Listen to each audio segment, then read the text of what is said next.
Në aksin rrugor Alikok Qishbardh është krijuar një vendgrumbullimi i madh ilegal i mbetjeve inerte, një situatë shqetësuese që po merr përmasa gjithnjë më të mëdha dhe po degradon ndjeshëm zonën përreth. Pamjet e filmuara këtë të njëjtë nga televizioni 6+1 Vlora tregojnë qartë përmasat e problemit, ndërsa sipërfaqja e zënë nga mbetjet vazhdon të zgjerohet nga dita në ditë. Bëhet fjalë për një territor ku depozitimi i mbetjeve është i ndaluar, por pavarësisht kësaj, kamion dhe mjete të ndryshme vijojnë të shkarkojnë materiale inerte përgjatë rrugës, duke krijuar një grumbull të madh mbeturinash, i cili po shndërrohet në një plagë mjedisore për zonën. Toka përreth është mbuluar nga dherat, gurët, mbetjet e ndërtimeve dhe materialeve të tjera, të cilat nuk duhet të përfundojnë në këtë hapësirë. Përveç dëmit që po i shkaktohet mjedisit, kjo situatë po kthehet edhe në një rrezik real për qarkullimin rrugor. Mbetjet janë depozituar shumë pranë Karexhatës, duke kufizuar në disa pika hapësirën e lëvizjes, si dhe duke rritur mundësinë e aksidenteve. Drejtuesit e mjeteve që kalojnë në këtë segment rrugor përballen çdo ditë me një panoramë të papërshtatshme dhe me një rrezik të shtuar.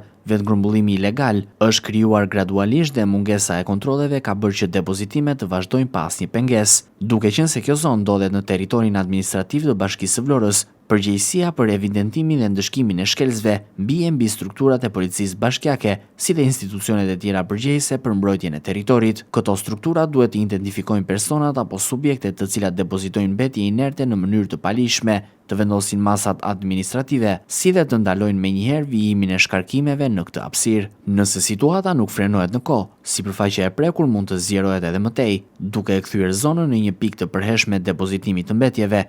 Pikërisht për këtë arsye kërkohet jo vetëm pastrimi i menjëhershëm i territorit, por edhe mbyllja përfundimtare e këtij vendgrumbullimi të hapur në mënyrë të palishme. Vendosja e sinjalistikës paralajmëruese, monitorimi i vazhdueshëm si dhe kontrollet në terren do të ishin disa nga masat të cilat mund të ndihmonin në parandalimin e përsëritjes së fenomenit. Pamjet e siguruara nga televizioni 6+1 Vlora dëshmojnë një realitet problematik, i cili kërkon reagim të shpejtë institucional. Në të kundërt, rreziku është që kjo hartë mbetjesh të zgjerohet edhe më tepër, duke shkaktuar dëme të reja mjedisore, si dhe duke cënuar sigurinë e përdoruesve të kësaj rruge.